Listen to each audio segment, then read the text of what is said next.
Welcome to రాజనీతి.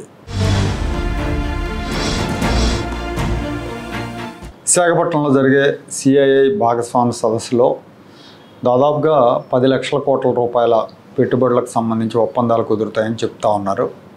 ఇందులో ఆంధ్రప్రదేశ్ రాజధాని అమరావతికి 44,600 కోట్ల పెట్టుబడులు వస్తున్నట్టు చెప్తున్నారు.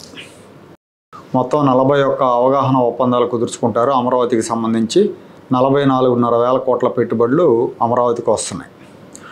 ఈ పెట్టుబడులన్నీ కూడా tourism, health, river front development, knowledge city, media సిటీకి సంబంధించిన రంగాల్లో ఇవన్నీ వస్తున్నాయి. అలాగే 100 కోట్లతో అమరావతిలో క్వాంటమ్ సెంటర్ నిర్మాణానికి ప్రభుత్వం అనుమతులు ఇచ్చింది. ఇది కూడా లేటెస్ట్ అప్డేట్. టెండర్ల ప్రక్రియ చేపట్టాలని సిఆర్డీఏకి ఆదేశాలు ఇచ్చింది. ఇంకో డెవలప్మెంట్ ఏంటంటే మురుగునీటి శుద్ధి ప్లాంట్లకు సంబంధించి టెండర్లు ఫైనలైజ్ చేశారు.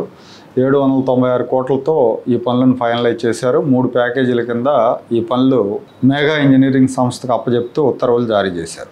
అమరావతిలో జోన్ 1, 2, 3, 5, 6 ఈ జోన్లలో మురుగునీటి శుద్ధి ప్లాంట్ల డిజైను, నిర్మాణం, వీటికి అవసరమైన ఎలక్ట్రోమెకానికల్ పరికరాల సరఫరా ఇవన్నీ కూడా మేఘా కంపెనీ చేస్తుంది. అలాగే జోన్ 4, 7, 9, 10, జోన్ 12, 12Aలో కూడా ఈ పనులన్నీ మేఘా కంపెనీకే దక్కాయి.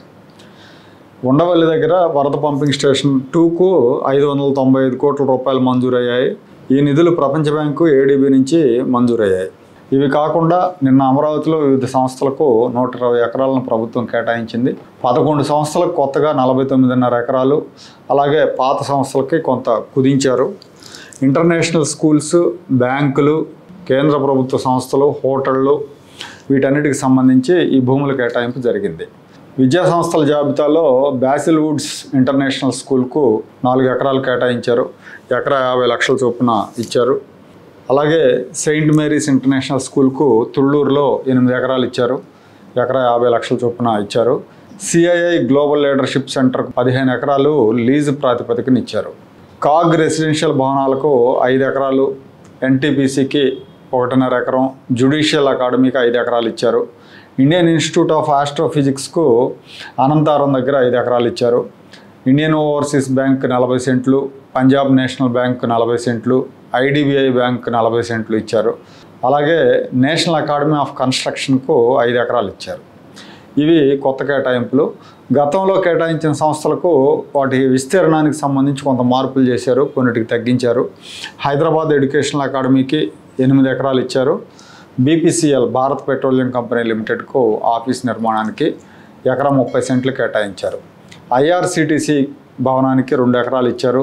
అలాగే Andhra Pradesh human resources development authority ఏపీహెచ్ఆర్డీఏకి 10 ఎకరాలు, ఎక్స్ఎల్ఆర్ఐకి 12 ఎకరాలు కేటాయించారు. హడ్కోకు 9 ఎకరాలు, అమరావతి ఎడ్యుకేషనల్ అకాడమీకి 3 ఎకరాలు అబరాజపాలెం దగ్గర ఇచ్చారు.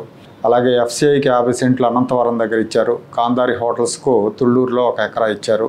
ఏపీ గ్రంథాలయ సంస్థకు ఎకరా, కినరా గ్రూప్ ఆఫ్ హోటల్స్కు మందడంలో 1 ఎకరా భూములు కేటాయించారు. ఈ సంస్థలన్నీ కూడా, ఈ భూములు కేటాయించిన సంస్థలన్నీ కూడా నిర్ణీత కాల పరిమితిలోపు నిర్మాణాలు పూర్తి చేయాలనే నిబంధన కూడా విధించారు.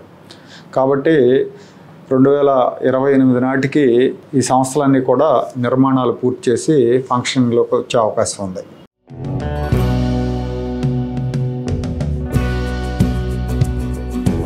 Like, share and subscribe to Rajaniti channel.